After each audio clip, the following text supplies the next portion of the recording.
আজকের সেমিনার থেকে যদি একটা কথাও আমরা নিয়ে যেতে পারি আমাদের জীবনে, সেটাই আমাদের জীবনকে সুন্দর এবং সুস্থ রাখবে। Our next topic is cancer prevention in everyday practice, what future doctors should do. Our speaker is Dr. Gurucharan Sahu. He is consultant head surgical oncologist from Tata Medical Center, Kolkata. So Jai Guru, I will not take much time. I know all are probably exhausted by the मन की बात, दिल की बात, मन कैसे healthy रखे and दिल कैसे हेल्थी रखे।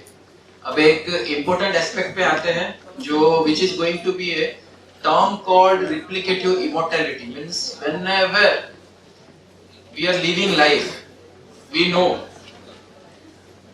it is going to go ahead, it cannot stop. But the thing what we need to understand is, as we go ahead or as we move on, we have to face certain challenges in our life.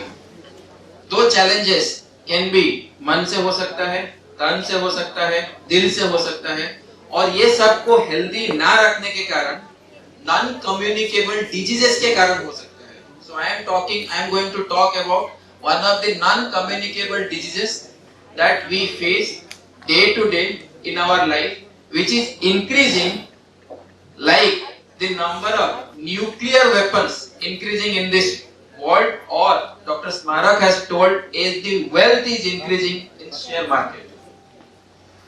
So according to Globocan data, I am not going to tell anything scientific, I am not going to go into very details. I will try to confine my talk mostly how we should do and what we should do and how to practice it in day-to-day life. We all know what is good, we all know what is bad, but how to incorporate it into the life, that though we know but we don't do. So how to do that I am going to tell in this upcoming 10 or 15 minutes maximum. So in India, not much, 1.4 billion population, around 1 million population are having cancer. By 2050, it will increase by nearly 100%. It is going to be 2 million. If you will see world scenario, from 9 million or 10 million, it will go up to 19 or 20 million, which is equivalent to population of, you can tell, countries like Sri Lanka or Zimbabwe, as I have depicted. Those countries are having population equivalent to the number of cancer patients in the world, which is being projected by Globocan in 2050. So see the amount of burden that we are going ahead. So why it is so? Is it because of us, or is it because of environment, or is it because of both? So the answer for this is going to be this slide. It is the genetics which loads the gun and the lifestyle pulls the trigger. That means the genetics, we harbor it. It is because of the changes that happen during the course of evolution inside either human or starting from all the animals, that we cannot prevent. But what we can prevent is the lifestyle which pulls the trigger exactly. Usually we all are belonging to medical fraternity, so we know that we are having 2 genes for everything. So usually rarely there are 2 genes which are being destroyed, and whenever there are 2 genes are malfunctioning, most of the people die in utero. So it is the one gene which is malfunctional, and we carry that, come to this earth, and after that the other gene we own by ourselves, we destroy that to make ourselves propitiate for the cancer or any non-communicable disease. So the genetics loads the gun which is being loaded, and lifestyle pulls the trigger. Along with that, there can be different type of triggers. कोई छोटे बंदूक से मार सकता है, कोई AK-47 ले सकता है, कोई बड़ा बाजूका लेके मार सकता है. How to know that how it is going to change? It is the epigenetic changes which intensify these things.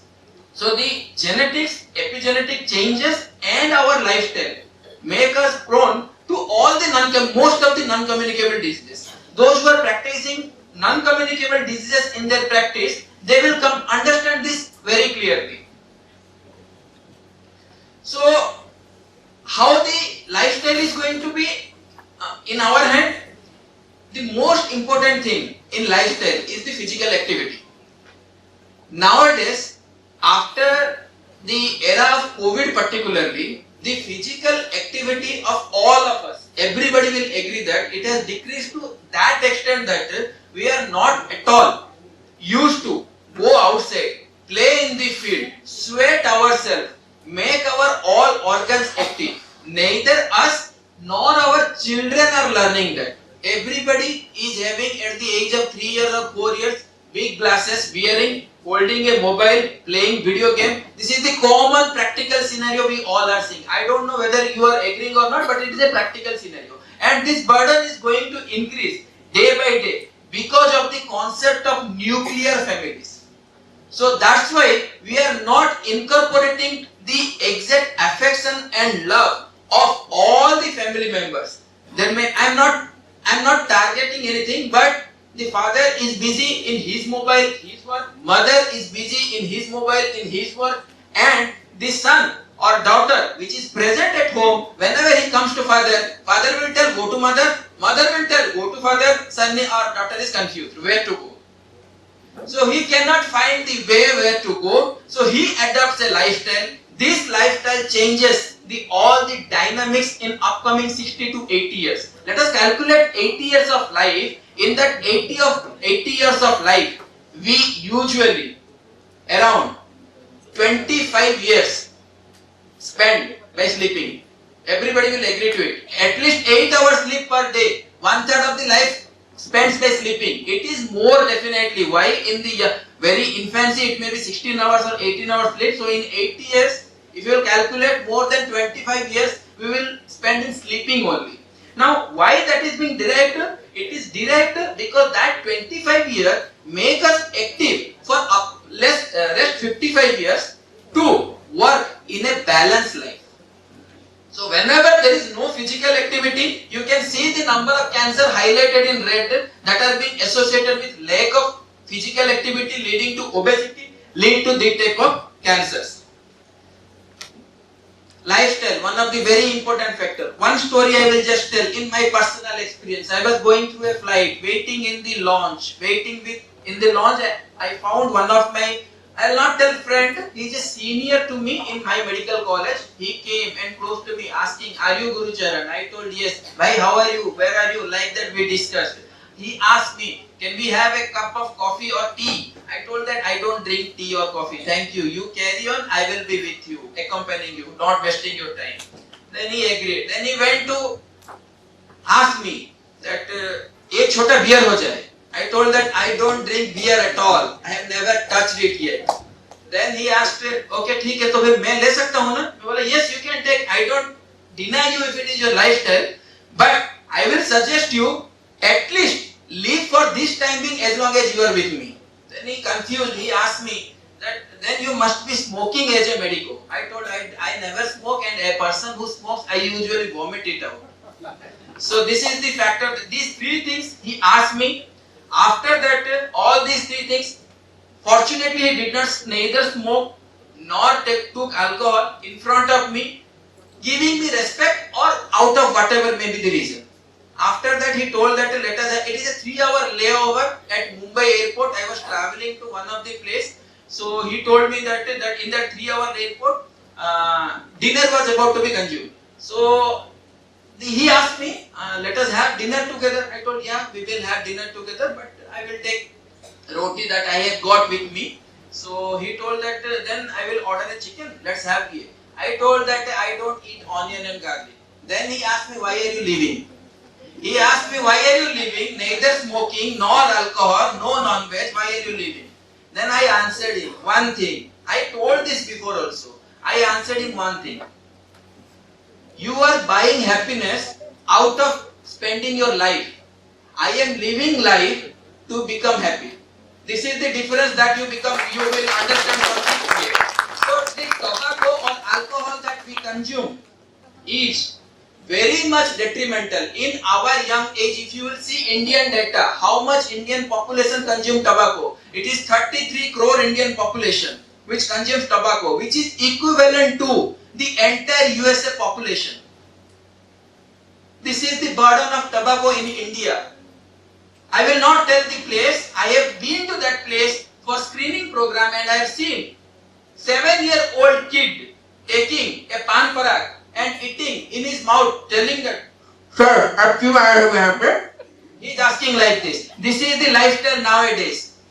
And if anybody not taking tobacco, not taking alcohol, then the question is, why are you living? This is the lifestyle. So tobacco causes this type of cancers. You can see most of the cancers in our body are related with either tobacco or lifestyle habits. Very rarely God gives us cancer. Genetics never cause cancer. Only one gene, that Knudsen hypothesis who have been here, only one gene damage might happen, but both the gene damage and coming to world never happens practically. It is a very rare phenomenon. So it is ourselves, we bring the problem into our life. Cancer is nothing but something is growing very fast, which is coming out of your own cells. That growing potential is potentiated. Who potentiates that? Either tobacco potentiates that, our lifestyle, our food, our lack of activity, our physical non-alertness, all this will potentiate that type of thing to lead to such non-communicable diseases like cancer, diabetes, heart diseases, mental problem, all the things. Richard Shaw, a very good clinician, studied about the importance of stress-free life. Why? He has seen in his practice, he has classified two clusters of 100 patients of equal characteristic into stress-free life with stressful life. Both were having cancer. The persons who are having stress-free life have the survival is better definitely. Apart from that, the suffering from cancer is also lesser in the patients who are stress-free. Those who are having stress, they will be having more suffering. I am not going to these details of etiologies. These are very boring. If you will open Robbins and Cotran, or if you will open Still and Maran, any book of cancer, all these are written in detail. I am not going to go into these things. Only one thing I want to highlight. Along with this, everywhere you will find that lifestyle, age, occupation, obesity, and all those like waste and everything are going to be causative factor, which are particularly in our hand. Important factor which is in our hand is our lifestyle. So what evidence says? By Turner et al. There is a study. It is from Germany. Pollution both indoor and outdoor increases the risk of lung, maxillary sinus, bladder, upper aerodigestive, many cancers. So what Sri Thakur says? Nature nourishes us and protects us. If you destroy the nature, understand, the nature won't spare you. There is another study by Anagawa et al. Who has told that food adulteration. Nowadays, recently we have learned from Sovita. We have learned, but the food is a very important factor in our day-to-day life. And adulteration in food nowadays is so common that the increase in incidence of many cancers are because of this type of food adulteration, which is still in our hand. I will not go into these aspects because what Thakur has told that he believed in resisting death and decay by every active urge. Active urge means once I have suffered from some disease or whatever it is, then I went to Acharya Dev once. When I bowed my head, he first asked, "How are you?" I told I am fine. Then he ordered me, out of that ailment, he told that your follow-up should not miss. That means whenever we are suffering from any disease, we have to understand that the importance of follow-up should not be delayed in any part of our life. On that aspect, I have studied in my career. This is particularly my study, that there is a delay in seeking of the specialized care in India lead to many of the cancers to progress. All the cancers, that is delay in either diagnosis, delay in management, or delay in availability of healthcare facility lead to all the problems. I will not go into detail because of the lack of time. All the cancers, about awareness, many cancers have their own prodromal symptom. whether it is prostate, whether it is lung, whether it is oral cancer, whether it is laryngeal cancer, whether it is thyroid, whether it is parotid, whether it is colon, whether it is breast, whether it is cervix, all the cancers will give you some form of clue. The presentation has all the small clues in it. We have to find out that clue to know which cancer might be arising, and we should go to attain specialist care at an urgent basis. This presentation have all this. We can go and read through this. Book says all this. I am not going to go into details because of the lack of time. I want to tell one thing. This one cancer, leukemia and lymphoma, it is mostly genetically triggered. But how it is genetically triggered, that has also implication. Consanguineous marriage is one of the causative factor of leukemia and lymphoma, which is in our hand. Mediterranean people, if you will go, consanguinity still it is continuing over there. What Thakur has told long back, that consanguineous marriage strictly should be avoided. The genetic outcome of that has been studied in 1998 by a beautiful paper telling that leukemia and lymphoma can be prevented by avoiding the consanguineous marriage. This is a clear-cut data in probably 1,000 odd patients. So managing the cancer patients is not easy. It requires multi-dynamic approach, but management constitutes secondary prevention. I will not go to the secondary prevention because cancer has happened because of the genetics, lifestyle, occupation, obesity, our behavior, whatever may have induced the cancer. But after inducing the cancer, either surgery or radiation or chemotherapy or multidisciplinary team, big things to talk, but not required to talk. What is important is prevention. How to prevent? We have to understand these hallmarks of the cancer to prevent the Hanahan and Weinberg in 1991 first given 6 hallmarks of the cancer, modified in 2001 with 8 hallmarks, modified in 2011 again with 10 hallmarks of the cancer like degenerating cellular energetics, sustaining proliferative signaling, evading growth factors. You can see the hallmarks are being written and there is an arrow to inhibit all this. Despite this, the science has not come to overcome or manage the cancer in such a way that we can evade completely the cancer. Why? Because many of these factors only to be controlled by medicine is never going to happen.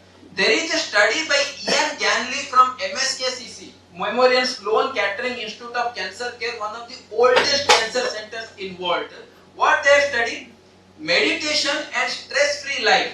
Out of these 10 factors, 6 factors can be controlled by meditation and stress-free life. In 700 odd patients, they have studied this and they have found out that the survival, oncological outcome are going to be great in those type of patients. So they concluded that meditation and stress-free life decreases the endorphin, increases our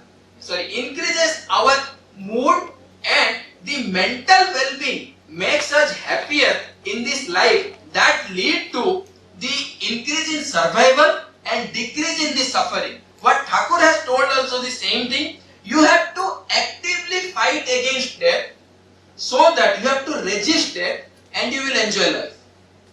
This has been studied scientifically with either meditation or stress-free life. Along with the meditation, we have to have these preventive measures like, as I told, consanguinity, genomic instability, polygamy is associated with prostate cancer. We all know that we have to prevent that. Healthy and lifestyle, which is, we all know what is healthy lifestyle. We are not following it. And we are the only culprits. No one else. Meditation to reduce anxiety and stress. I told about that Ian Ganley paper, which improves the survival. Food habit. Soubhigda has clearly told. I am not going to go into detail of that particular aspect. He has clearly told how food improves our mood and well-being. Education and awareness. Most important to educate ourselves first as well as our surrounding. Everybody knows that tobacco is detrimental. Everybody knows that alcohol is detrimental. But whenever there is an alcohol shop and there is a milk shop, people usually have the tendency to go towards that alcohol shop rather than that milk shop. They will go and bring alcohol and drink rather than drinking milk. understanding that alcohol is detrimental. So this habit, practice changing has to change. Who will change this? It is I who have to change. How I will change this?